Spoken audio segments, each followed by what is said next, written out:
one of my most favorite things that I sing is from Sesame Street called Being Green. And it's almost a shame that it's sort of, I won't say wasted, but grown-ups don't hear this song. It's a fabulous song. It has so much to say. So a question from Pat is, what elements do you look for in a song that you choose? Well, I love words. I love lyrics. And I don't like sing-songy lyrics. I like to hear words that aren't used that much.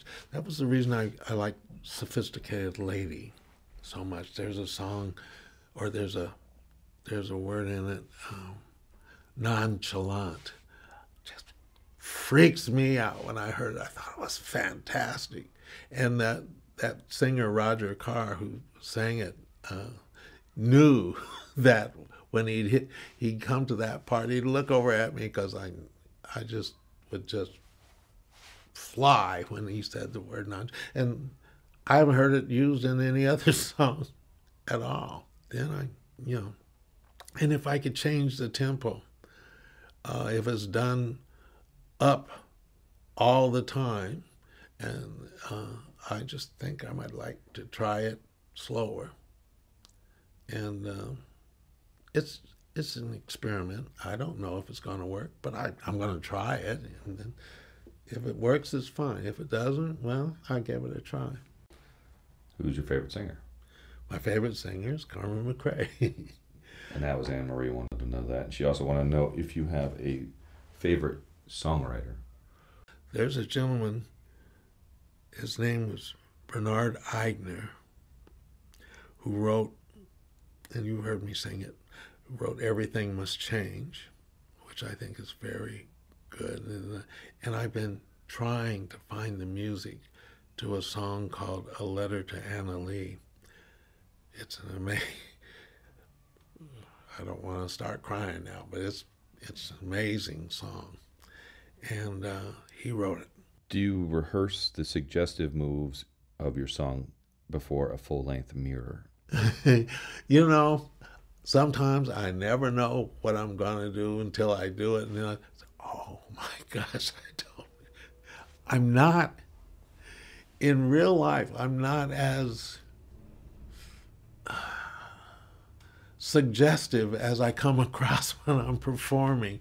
And sometimes after I do it, I say, oh my gosh. So along the same lines, Mary asks, how are you able to make the most innocent songs into something R-rated? Well, it's not coming just from me. I mean, they're going there too. So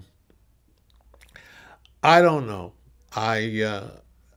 As I'm, the first time I would sing a song that would become so suggestive.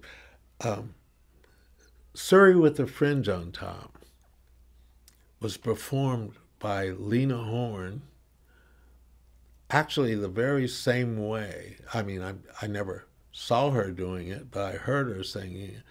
And it was, so I'm really just copying Lena Horne. I've added a little touch of myself to it, but it's really Lena Horne.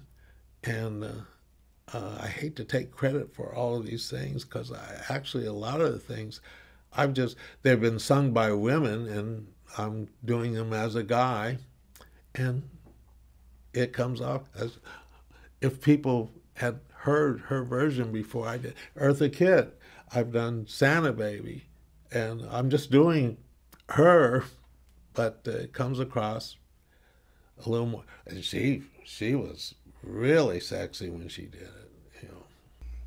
This question is from a drummer friend of ours. Okay. Named Roger.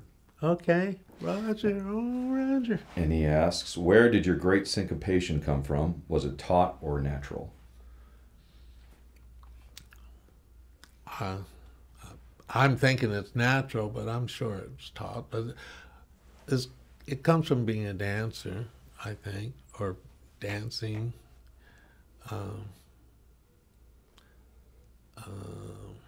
I love the way some singers can fit so many words in a phrase or in phrasing. Some people do that word right on the beat, and I sort of wait and try to get it all in, you know. It's an experiment with me. It's fun. But I think a lot of it came from dancing. I think that's my first love. Dancing is my very first love. And I think that's, my father was a tap dancer, so maybe it's inherited. I don't know. Your friend Gilmore wants to know how you learned to connect so astutely with the text and the lyric of a song. And did you have a favorite storyteller growing up? My grandmother was my favorite storyteller.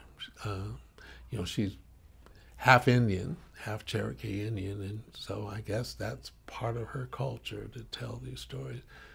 And she would keep me fascinated. I loved listening to her stories. That's what I look for in a song now. If the lyrics can become a story, then I'm attracted to it.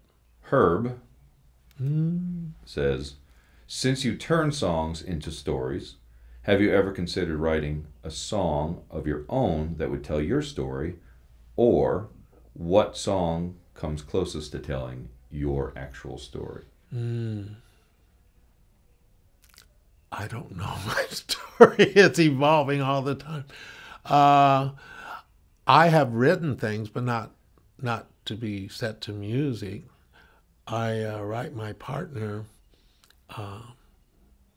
haiku. I love it. It makes you use your mind, because you have to come up with 17 syllables and got to say it all. Sometimes it's ridiculous. Sometimes I blow myself away thinking, how did I come up with these words? But I never thought of putting it to music. Maybe I should. Is there a haiku that you remember off the top of your head that you wrote? That I wrote. Oh, no, but I can remember the first poem that I wrote back in college. Yeah. It was in a drama class, and they asked us to do something. I don't give it a name, I don't know. Burn bright, sweet flame, no doubt you sight your brief life's end, so radiate as you intend, then out. I don't know how I came up with it, but I guess that would be my favorite poem because it was the first one I wrote.